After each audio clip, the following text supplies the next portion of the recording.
Printing issues and wait times delay near-record early voting turnout in San Antonio. And the Spurs beat LeBron James and the Lakers in overtime. This is your Express Briefing podcast for Tuesday, October 23rd. Subscribe to this and other free content at expressnews.com/podcasts. And get each day's top news and sports headlines delivered to your inbox at expressnews.com/newsletters. Monday, early voters in the San Antonio area poured into polling sites across the city, nearly breaking a record as they, for the most part, waited patiently for their chance to make a difference.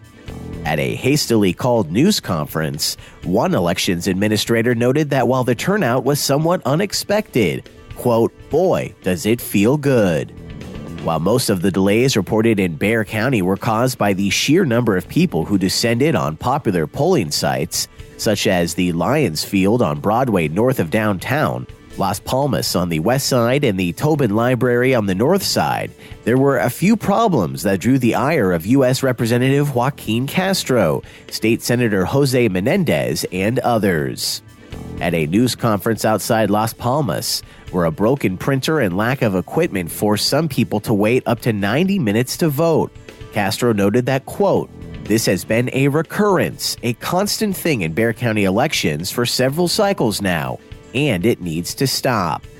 Election officials admit that printing issues occurring at the Encino, Somerset, and Las Palmas polling places increased lines.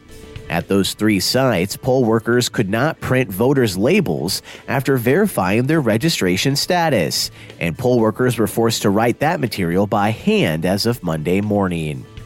The situation at Las Palmas was further worsened by the fact that poll workers had only one laptop to check registrations. As a result, only 2 of the site's 8 voting machines were being used at any one time. Outside Bexar County, there were high turnouts across the state, energized by Democrats seeking to take control of Congress and Republicans fighting against the hyped blue wave.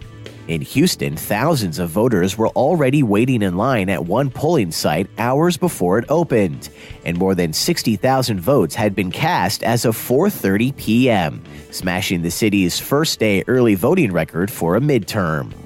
The hotly contested U.S. Senate race between incumbent Ted Cruz and Congressman Beto O'Rourke is driving much of the excitement in Texas, where just a third of registered voters turned out for the last midterm election in 2014. In San Antonio, voter enthusiasm is also being driven by 3 charter amendments supported by the Firefighters Union and opposed by a broad coalition of business and community leaders. And while LaMarcus Aldridge and DeRozan were able to lift the Spurs past the Lakers in overtime Monday night, defense is still an issue for the team. Having built a Spurs program and won 5 NBA championships on the back of some of the most suffocating defense the league has ever seen, this season seems different, as the 143-142 victory saw the Spurs give up more points than they had to any team in 22 seasons under coach Greg Popovich.